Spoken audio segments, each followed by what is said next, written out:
after we dissect it a little bit. I'm Aaron Fentress here, along with Joe Freeman. We are going to take a look at the entire preseason, mostly the past two games, since we talked about the first two games last week. We'll look ahead to the first two games of the regular season this week.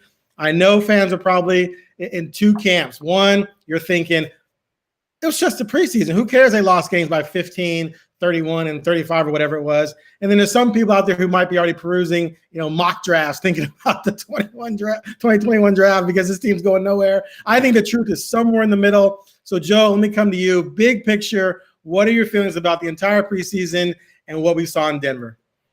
Well, I think it just reinforces some of the stuff that we've talked about, that unlike most other seasons, and especially with so many new pieces, it's going to take time for this team to find its footing, mostly because of the limited practice time and all the COVID restrictions and so on and so forth. When you combine that with so many new pieces that are so critical to what this team wants to do, it's natural for it to take a while. And it struck me watching the last couple of games and kind of thinking about how this preseason falls moving forward. Historically, under Terry Stotts and Neil Olshey, the Blazers have come back to town for voluntary workouts for a full month before the beginning of training camp. And this is a drastic, so they kind of use those workouts to get to know each other, to get in shape, to especially with a lot of when they've had roster turnover, and just as a way to kind of find their early identity. And this team has had less than 10 practices before their season starts, and 4 preseason games. So I think we're going to see a great impact on this team not having that those preseason workouts and that time to get to know one another and to play and to work out some of the kinks that we're seeing now. Usually preseason games are about getting limited run for the starters, getting extended time for the young guys to see what they have, and to kind of work back in shape and get a little on-court chemistry. It's been a much different preseason now, and I think it will continue to drag on a bit into the season. Okay. Yeah, I hear you on all of that. I think that's all 100% true. I do think whenever you see things like 129.96, 125.95, it's a shock to the system. But, I think there's reasonable explanations for what went on, and to the point where there shouldn't be panic. We all know this isn't going to be a bad team. They're not going to average 95 points per game, right there. So we'll talk a little bit more about that part later. But I agree with you. I think they are missing the fact that they haven't had a lot of practice time. They lost some practices early. They're trying to throw a bunch of stuff into their defense, and they have some new pieces. I'm not absolutely horrified by what's happened so far.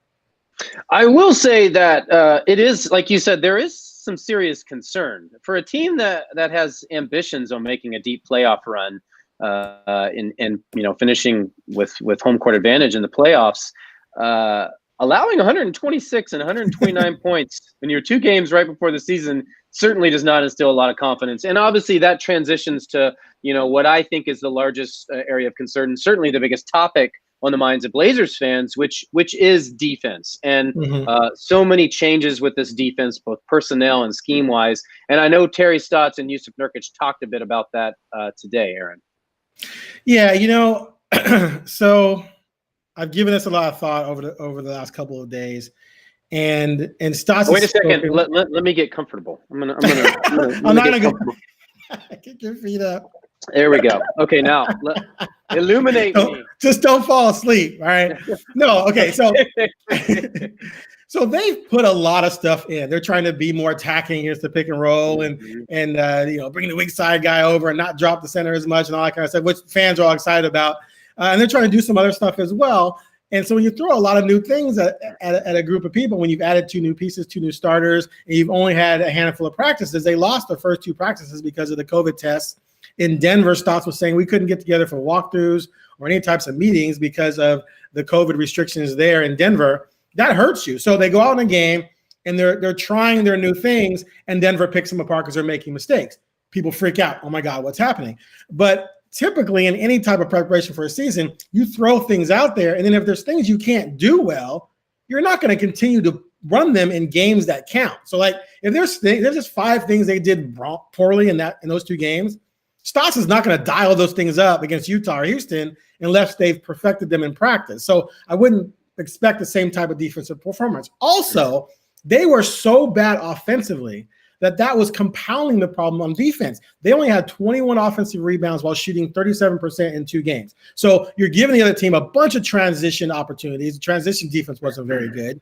And on top of that, you're not – okay, you scored 95 and a half points per game. They averaged what a game last year? 114, 115. Lillard played part of the first game in Denver, didn't play the fourth quarter, had 14 points. He averages 30 a game. In the second game, he didn't play at all. So if Lillard goes out there and gives you 30 points per game, you're breaking into the 110 range, and you're not giving them as many fast break points or transition points. So you're going to make the score closer just like that. So I do think it was a little bit of a fluke, the margin of victory. They didn't play well defensively, don't get me wrong, but it was a fluke, the margin, in terms of the margin, and I think they're going to be fine moving forward because one last thing, if their defense is not very good and they are giving up 115, 120 a game, they are fully capable of scoring 115, 120 a game when Lillard is out there dropping 30, 40, 50. Yeah, and we're focusing a lot on the Blazers, and rightfully so. But they were playing a pretty damn good team in Denver, and a team that had just before their first meeting been chewed out publicly by their coach for their lack of effort and their lack of heart in their early preseason games. So obviously that lit a spark in Denver as well. And that's a good team. That's a difficult environment because of the altitude and so on and so forth. And for all the reasons you pointed out there, it's still, we're at the early stages of a long season and a long journey to get to where this team needs to be. And as we pointed out, they've already been stalled. That journey has already been stalled right. Because of the time that they've lost. So, I think, is there a large concern for alarm? Are things being overblown? As with everything, it's somewhere in the middle. I am concerned with their lackluster defense so far. But again, it takes time to integrate those new pieces. And when you're changing up your scheme significantly, if not dramatically, that takes even more time. And so it'll be a work in progress for a while. Now, they're going to have to figure it out sooner than later because, as we discussed in the last video, their schedule is a murderer's row to start the season. So it's not going to be very forgiving, but I think the team we see right now is not going to be the team that we see, say, in a month or certainly in 2 months. Exactly. I agree 100%. So this next topic, let's slide into this one. And this ties in a little bit to what we were just talking about, because one of the points Stotts made about the shortened preseason was that the games aren't what's important. It's losing those practices. It's that practice time. And so and that goes to the point of, you're experimenting in games and you're trying to fix things in practice. So it's not a real attention to winning detail that you would have in a game. And a great example of that is Boston. Boston's point differential right now is, I think, 16.5, whereas Portland's is 13 because they had the one blowout average point differential. They're within 2 or 3 of each other. I wrote it the other day and I can't remember it already, but they're not playing very well either. But they've only played 2 preseason games. And what I read about Boston is that Boston a few years ago decided preseason games weren't that important, and they typically only take the minimum 4. This year they took 2 because Brad Stevens wants to practice. He's talking about practice. I had to put in there. Sorry. So that's what it points to. Here's an Eastern Conference Finals team that's getting routed. They got blown out by Brooklyn the other day. They don't care that much because they're experimenting in in games, and they're trying to put things together in practice. So my question to you then is, do you think this has validity? And you, as someone who's covered the NBA for a while, have you seen that there's more of a feeling that practices are way more important than preseason games? No question. Preseason games, in recent seasons, there's been as many as 7 or 8 preseason games for the Blazers, and they've scaled those back in recent years. But it's quite clearly been held on as a way to make money for NBA teams to make money, to get butts in the seats. From a coaching fans who pay for those tickets like me. Man, what are you doing? from a coaching perspective and certainly from a player perspective, the behind the scenes practices are far more valuable. And again, I guess I kind of stole a little bit of the thunder with this earlier, is that this team was, had all of that, or the majority of that wiped away again the month leading up to training camp. But not only that, training camp, which is usually 7 days or so of sometimes 2 workouts a day, gone, poof. They had their first 2 training camp days gone, wiped out, and have been scrambling ever since. And so I do agree with that. You do want to get some preseason games to, go through that and work out rotations and get a feel of lineups and all that stuff. But especially during this time when the Blazers have played 2 opponents, oftentimes those 6, 7, 8 games are spread out over 4, 5, or 6 opponents. Right. Well, they played the Kings and the Nuggets. They played 2 teams. So they're going to see far more improvement at this point of the year under a normal environment from practice than they would from games. It's a weird time, and we're seeing this with all manner of everything from college football to the NFL. We saw it with Major League Baseball. I just feel like the majority of teams are behind where they would be at any stage, no matter what stage that is. And then there's the fear of the virus hanging over everyone and all of that, and the mental hurdles that come with that. So it's going to be a little bit of a scramble for this team, in the early going, certainly. As they kind of look to right things right now, because I wouldn't say they're a mess, but they certainly aren't where they want to be right now. Yeah. Okay. So one guy I know that you're curious about is Gary Trent Jr. He was such an important part of the team's success last year, and certainly their success in the bubble. And I've seen some lists, people listing him as a possible most improved player candidate. I think a lot of Blazers fans expect him to take that next step. It's a big season for him personally, as he will be fighting for a contract extension or a long-term deal after this season. But this is a deep team, and it's a veteran team, and I wonder, could he get lost in the rotation? Does he have a firm spot? Where do you kind of see things evolving with Gary Trent Jr.? Yeah, I watched him with great interest in these 4 games because he did have such a breakthrough session in the bubble, and he's being challenged now. It's not like that earned him. I mean, as far as we know, that earned him the complete confidence of everyone in terms of the team elevating itself, because they went out and they got a couple of guys.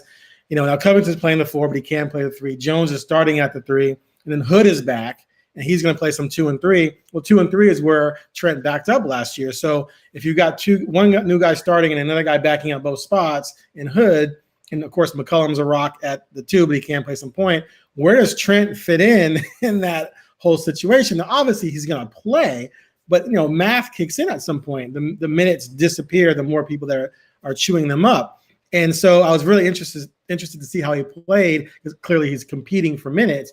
And I thought he played really. I mean, he is so aggressive. Like he has that gene where he just doesn't care. And he's going to take it to you on defense. He's going to take it to you on offense.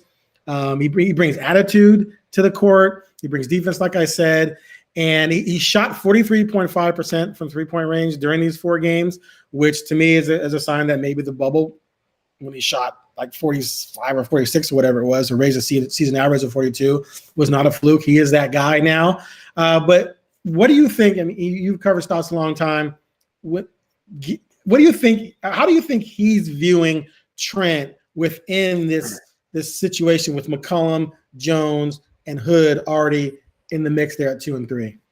Well, there's still, I assume, I don't want to say restrictions, but I mean, I don't think Rodney Hood's going to be unleashed to play 40 minutes a game. Right, so of course not. I think some of that will alleviate a little bit of this. But I think Gary Trent is an important piece for this team, and you have to find a consistent role for him, so that, and Terry has talked about this countless times over the years, and NBA players will tell you this too. They just want to know what their coaches expect of them. They want to know what role they have. They want to know how many minutes in general they can expect to play, in what positions, and so on and so forth. So I think it will be important for them to establish, what his role is, generally speaking, how many minutes he's going to get, because he's one of their better perimeter defenders, even with the new additions and the emphasis on defense. So they're going to need that. And they're also going to need his long range shooting, his dog attitude, his fearlessness to take and make those important late game shots. And the Blazers have many guys who can do that, but they're going to need Gary Trent Jr. And so it's a little bit weird, as with everything else with this season, because of the lack of time to prepare, and they're going to be wading through a lot of this, I really believe, over the course of the first few games. And so a lot of it will be incumbent on him to produce when given the chance, but also it will be incumbent on the coaching staff to give him the opportunity, because I think he's deserved it, and I think they need him. Yeah, that's going to be fascinating. And, the playing time at the 4 and the 5, especially when Collins comes back, that's also going to be fascinating. But, like we've talked about and Stas has talked about, it's a long season. You mentioned Hood not being 100%. Collins is out right now. You're going to, one thing that was brought up today was with Nurkic was, how are they going to handle back-to-backs? How are they going to handle his minutes? So if Nurkic is not going to play very many back-to-backs, now he said he's going to play some, but he said not all of them if there's, say, 14. Well, that means obviously who's starting at center? Well, Cantor. Well, that means there's going to be some backup minutes there, maybe for Giles or when Collins comes back, and then things just sort of, go into flow. And then, of course, injuries are going to happen. Yeah. Well, and not only that, you mentioned Nurkic playing back-to-backs. Well, what about Carmelo Anthony? What about Rodney Hood? Right. There are many guys who probably could use a break here and there with a schedule that is just going to be unrelenting. Right. And so, there will be opportunities. And you talk about Gary Trent in his role. Well, this is a guy who didn't start out in the rotation last year. Right. And by the end of the season, he was incredibly important to what they did. So, these things have a way of working themselves out, to be sure. That's really fascinating to watch. I don't know why I'm always fascinated by that stuff. I think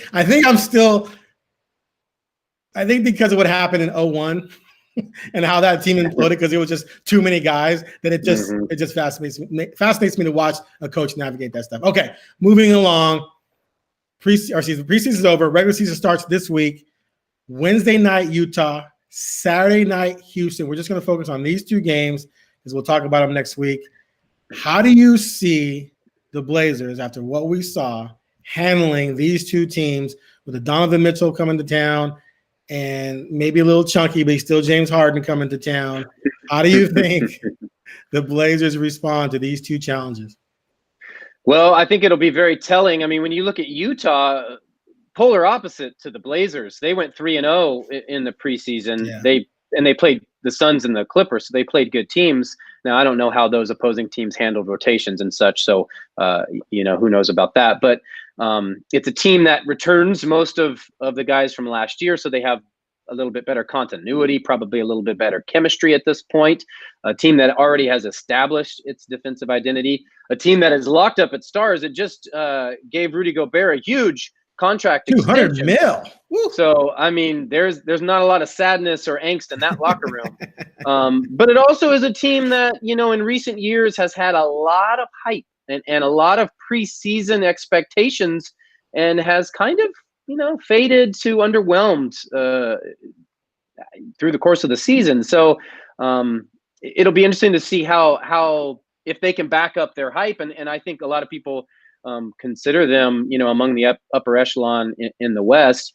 And then conversely, and I don't know if we want to just stick with Utah and then switch to Houston or just keep it all together, but you're looking at a complete soap opera in Houston with Harden and everything that's going on with that, and a new coach and salary cap restraints because of Luff, where they're at with things. So, boy, if the Blazers can't beat them, then we're gonna have to talk about some problems probably, no matter where we're at. Right. I think they're gonna be fine. They at worst will go 1-1. I think they'll show improvement on defense. I think they'll ratchet things down and do what they do best and just be conservative on D. They're going to give up points, but let their offense win the games. I think Dame is going to come out and show. He's going to show up and show out, as they say, and not let this team, lose 2 games because their defense might be a little shaky to start the season. But it's going to be a tough start to the season with the first 6 games. Clippers, Lakers, 2 at Golden State included in that 6-game run.